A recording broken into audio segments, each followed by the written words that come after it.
Are you serious? Are you serious, guys? Breaking in here right now. Thank you guys for all the happy birthday wishes I've been getting on Facebook, on Twitter, on Rumble, on my cell phone, on YouTube, emails. What I want to do, just say I want to thank all of you for all of your guys' kind words. Yeah, I'm 61 and I was born in 1961 today. So, and it's not the end of the world, not yet. Although I'm starting to wonder.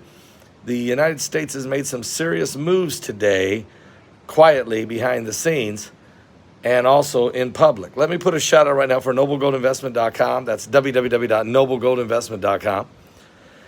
$2,000. That's what I want to say. That's what it looks like. Gold is going to go to $2,000 an ounce very soon. It's over $1,800 an ounce right now and rising.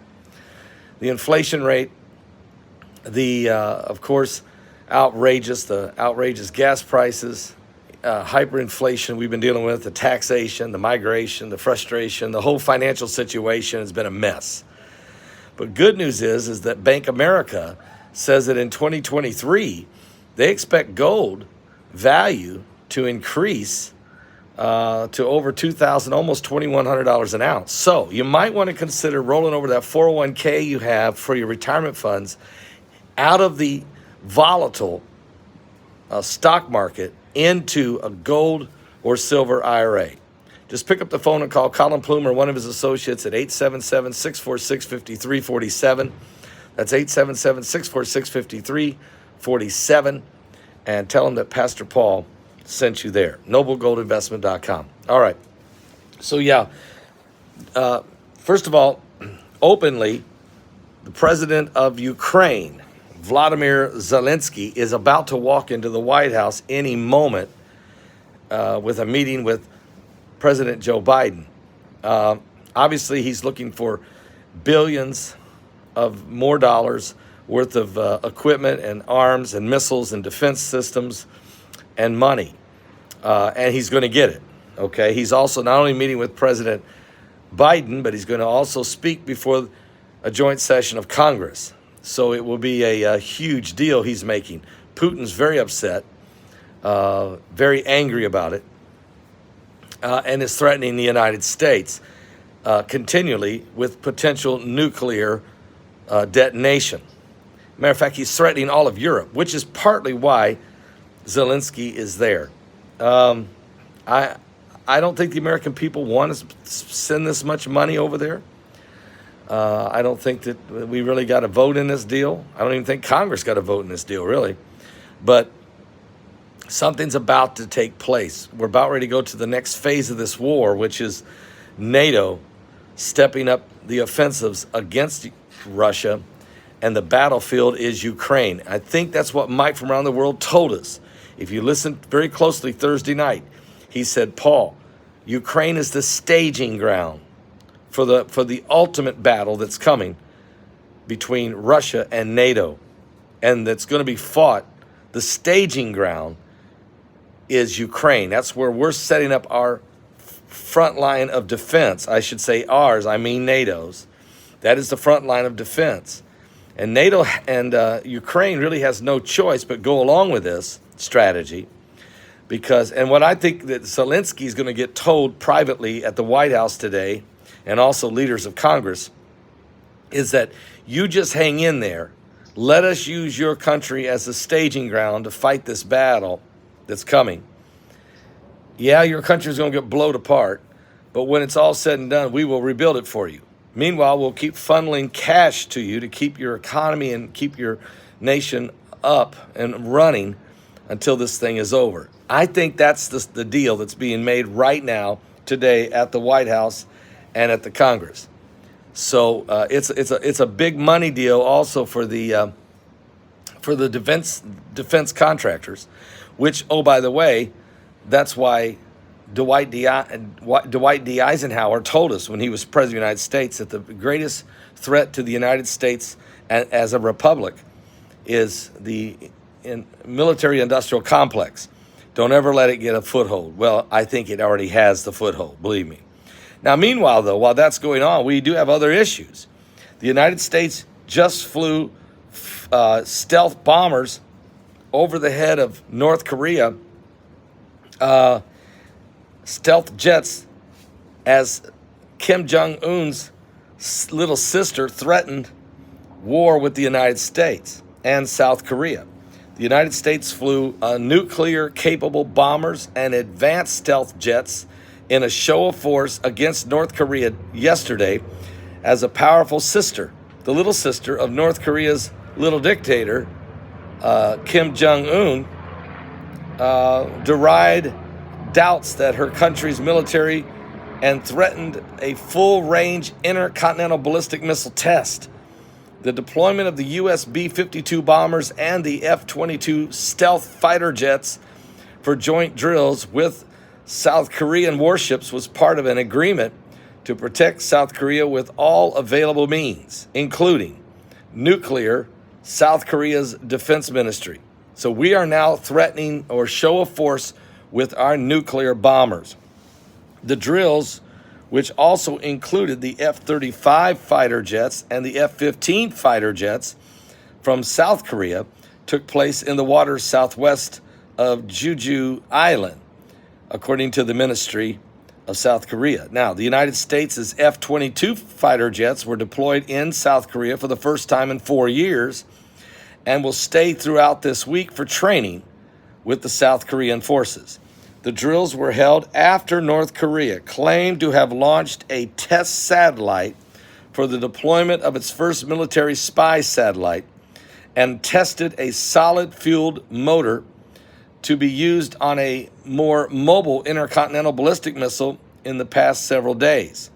North Korea has already fired a record number of missiles this year as a warning over the previous U.S.-South Korea military drills that it views as an invasion rehearsal. There are concerns it may react to the latest aerial training by the Allies with a new round of missile tests. So we have the China threatening Taiwan. We have the Iranians threatening Israel. We have the United States openly engaged with nuclear bombers and fighter jets with the South Koreans, openly engaged in a show of force with the North Koreans, who are threatening to use intercontinental ballistic missiles. And we are walking openly, we are walking President Vladimir Zelensky into the White House to meet with President Joe Biden, and then he will speak before the U.S. joint session of Congress, where the United States will then pour billions of dollars into a preparation for a war effort to be fought in Europe. And I'm telling you, it's coming. With 2 years left on the Biden administration's first term, the threat of serious battle of war in both the South Pacific and in Europe is real. And this will be one way to keep, of course, hold on power with Biden, is if we go into some kind of major war, then the U.S. will not remove him as president. And we'll continue down this path that we're on, which is a financial disaster for the United States. So this is what's happening. We are in, and now the game has been upped. When you're talking nuclear bombs in both the South Pacific and in Europe, when you're talking, guys, and then you throw in China, Taiwan, and the Middle East tensions between Iran and their threats on Saudi Arabia and Israel, we are looking at a full-blown world war. And it seems like what's happening is everyone knows that's where it's going. And so everyone is building up their arms, building up their weapons, building up their technology, and preparing their people for such a time as this. We know Putin is preparing the Russian people for the ultimate battle. And we know that the Europeans, NATO and the European Union knows it's coming. They're scared to death. The French, the British, the Germans, the Poles, Poland there, and Romania, and everybody in Europe, even Norway and Sweden, have come to the realization that World War III may be on their doorstep. And meanwhile, Taiwan is being threatened daily by China with a show of force and power. So they know it's just a matter of time. Japan knows they're going to have to jump in to help defend Taiwan and to back the United States.